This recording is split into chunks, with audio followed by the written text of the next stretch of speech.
Hi everyone and welcome back to your weekly installment of the Top 10, the hottest selling cards in Magic the Gathering February 16th to the 23rd of 2024. This video finds new challenges entering the top 10 as well as the resulting decline in sales from Murders at Karlov Manor. Stay tuned, the party's about to start.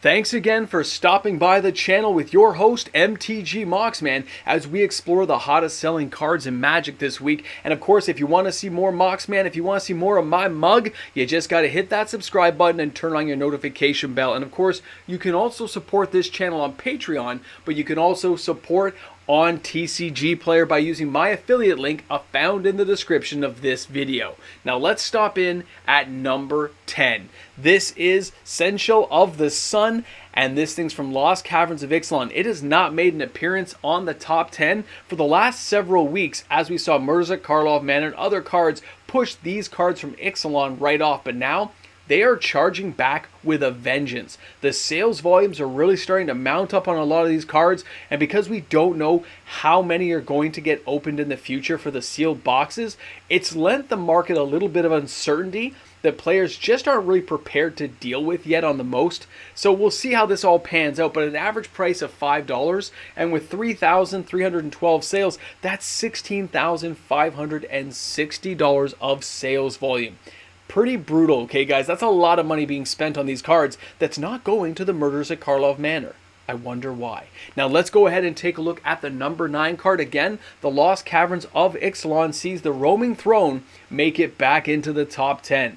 This thing comes in at number 9 with 3,435 sales, or a total sales volume of $103,977.45. This card has continued to show strong sales volumes week over week. It has been kicked off the list a couple of times, but I think with the lack of sales going to Murders at Karlov Manor, players are just redistributing those funds, those proceeds of their earnings into new cards they've always wanted to get, and they see that the Roaming Throne's price is not really dropping. So because it's not dropping, it seems like a stable card for players to buy into, and that's the only explanation I have, because when I've played against this thing in Standard, I've had no trouble dealing with it at all. So I can't wait to see what the future for the Roaming Throne is. This Golem has just got to get legs. It's ready to go. Let's go ahead and take a look at our number 8 card. Again, coming back from being kicked off the list. This is from Wilds of Eldraine. This is Stroke of Midnight. This thing sees a lot of play right now in Standard. 1 white, 2 generic, destroy target non-land permanent, and its controller creates a 1/1 human creature token. So, being able to blow up all those pesky creatures and doing it at instant speed at the end of a turn is an amazing card to have. And of course, white is not as wimpy as it used to be like it was back in the day in the 90s. White is a powerhouse of options to deal with creatures, planeswalkers, and the like. It just banishes everything. This thing is now up to $2. It did see quite a decline for a while there, but 3,571 sales means it still has $7,142 in sales volume. As Standard starts to breathe life and come back alive, you are going to see sales on cards like this continue. Again, I'm surprised it's back on, but I'm not surprised at that price. So let's go ahead now. Let's drop in at number 7, and this is where we're going to see the Murders at Karlov Manor kind of come back on us. This is the Rackus Theater, okay guys? Murders at Karlov Manor.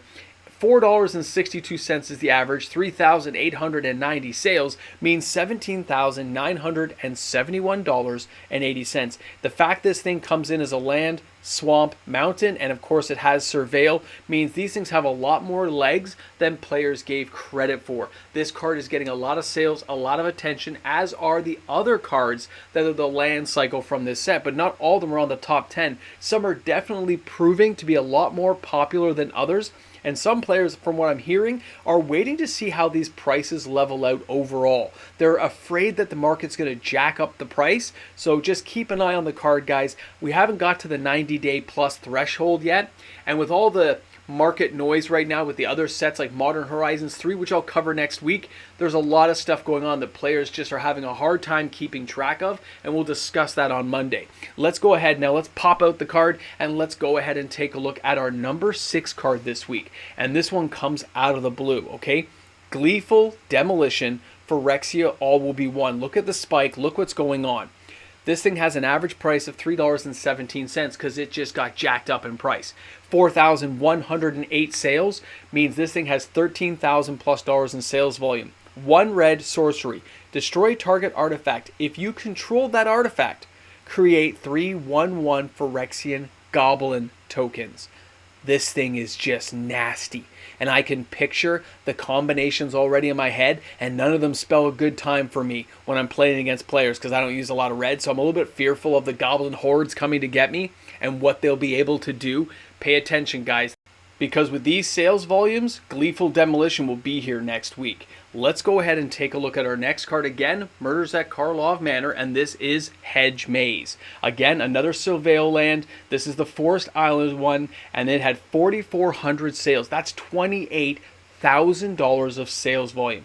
These are incredible cards, but these types of sales volumes I actually do not expect to continue after another week or two. I think when the market starts drying up and players have picked up their sets, they're going to leave things on the sideline to see what happens. Only players who have to have them right now are going to buy because a lot of the market is unsure of the pricing structure for cards like these right now. It's a brand new land cycle. We've seen things like Triumphs and what happens, and that has the market kind of guessing on what the value is going to end up being. Some players are going to wait it out to see if the price drops, and really how much higher is it going to go is the real question. So keep an eye on it, guys. I'll keep tracking it for you, but expect the sales to drop off a cliff in the next 20 days. So let's go ahead and take a look at our next card.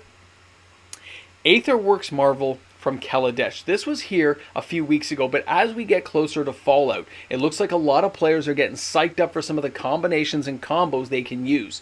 This thing had 4,729 sales. That's $33,000. This card goes for around $699. The market's around $497, but the overall sales volumes prove to me that players are after these cards, and a reprint of this card may be coming sooner than players believe. It all depends on what happens with the Fallout decks, how popular these become, and how much play use they're going to get. Energy is a real big thing right now with that one particular Fallout deck. I know I love the look of the Professor myself, so we'll see how this plays out and see if this card continues to have a strong showing. Because about 4 or 5 weeks ago, it made the list as well back then when we got a little bit of Fallout action. So maybe this is just a blip on the radar, but maybe it's the start of something entirely different. So let's go ahead now. We're going to drop in our next card, and this is Massacre Girl Known Killer. This thing continues to have very, very strong sales week over week. 5,156 sales. That's $79,711 in sales. Now, it's not like our number one card that hits $250,000 this week, guys, which is totally insane to me. Wait till you see the number one card. But the Massacre Girl and the fact it gives you Wither and stuff, this is just something not to ignore. There's a lot of playability in a 2-black 2 for a 4/4 creature with Menace, and creatures you control have Wither. This is a whole different power level that I don't think players recognize yet for a human assassin class, but it's that secondary ability, that Wither thing, and giving your creatures Wither is something that is just freaking players out right now. They love it. All right, let's go ahead now. Let's drop into number 3. Let's take a look at something a little bit more curious. This is the Knight Errant of Eos. Now, I haven't seen this thing here for a while. Sorry, I said number 3. This is the number 2 card. $40,000 in sales volume. The thing took off midway through the week. So this thing is a Convoke card, which means you can tap creatures to cast it. It's got 1 white 4 generic for 4/4. When it enters the battlefield, you look at the top 6 cards of your library. You may reveal up to 2 creature cards of mana. So it definitely lets you cycle creatures and get things going. There's some combinations involved here, especially for things like Commander. So keep an eye on cards like this. But I already know that I actually kept my couple of copies. So I'm not trading it in for $6, but it's good to know there's a little bit of value there that wasn't there before. It's kind of rebounding back up, and I like that. But now we got to check out number 1. You've made it this far. You heard me say $250,000, and that's really where we're leaving. So we'll say goodbye to the Knight Errant. We're going to see him again soon, I'm sure, with the sales the way it is. But now we get to go to number 1. Blew my mind out of the water. I had to relist it, check everything all over again. This is Necro Skitter, and this is from Eventide. Now take a look at the card and see if you recognize anything. 8,302 sales, $247,000, 730. Anyway, you see it there. It's $250,000. The thing has Wither.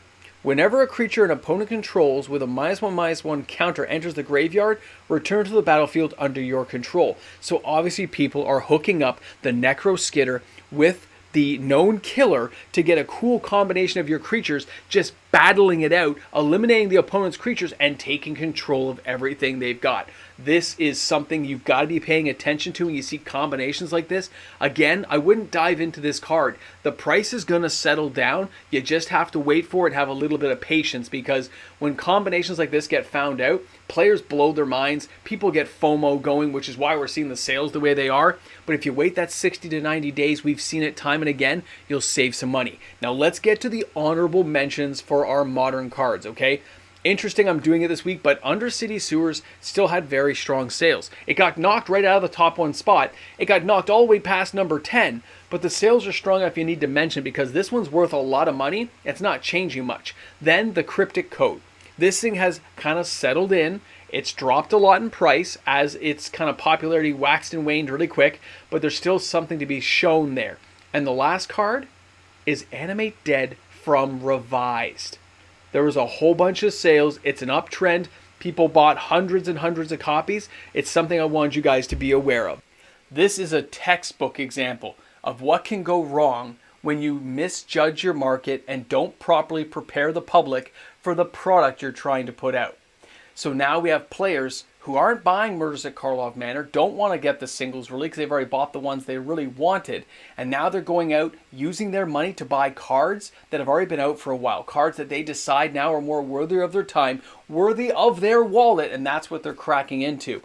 Wizards is going to have to live on this one. They're going to have to eat it a little bit, little humble pie, and hopefully they get a better understanding of what to do next time with upcoming sets. The problem is they're just so slow at doing it. But don't worry, we're going to finish things up in the Ramble Jamble. Thanks again for stopping by the channel, and don't forget, guys, the reserve list top 10 tomorrow, 11:15 Eastern Standard Time. We've got so much to cover. It's going to blow your mind. It's big. I'll see you guys soon. Of course, a shout out, a thank you to the fantastic patrons we have supporting the channel each and every day. Because of these patrons, daily uploaded content is made possible for everyone to enjoy, and I appreciate that support from each and every one of you that make this channel happen every day. I'll see you tomorrow with another video. Oh, here we are at the end. Welcome to the Ramble Jamble. You've made it, guys. Respect to you. You cleaned your room, you cleaned your plate, you washed the dishes, the laundry is going, and you are allowed to come and watch me here at the end, that special time, that little bit of time with a little bit of pizza sauce on your shirt. You're trying to clean it, but you're listening to me. I get it, guys. So, Necro Skitter, $250,000. It's on them. This is on Wizards. You didn't do a good enough product. You misstepped the market. You didn't understand what you were doing. Somebody got a good idea, and it wasn't a good idea. Either way. And, of course, we have a lot to cover with the reserve list stuff, but better than that, better than all of that is Modern Horizons 3. I have so much to say, and you've only got to wait about 24 hours to get there. I'll see you guys soon.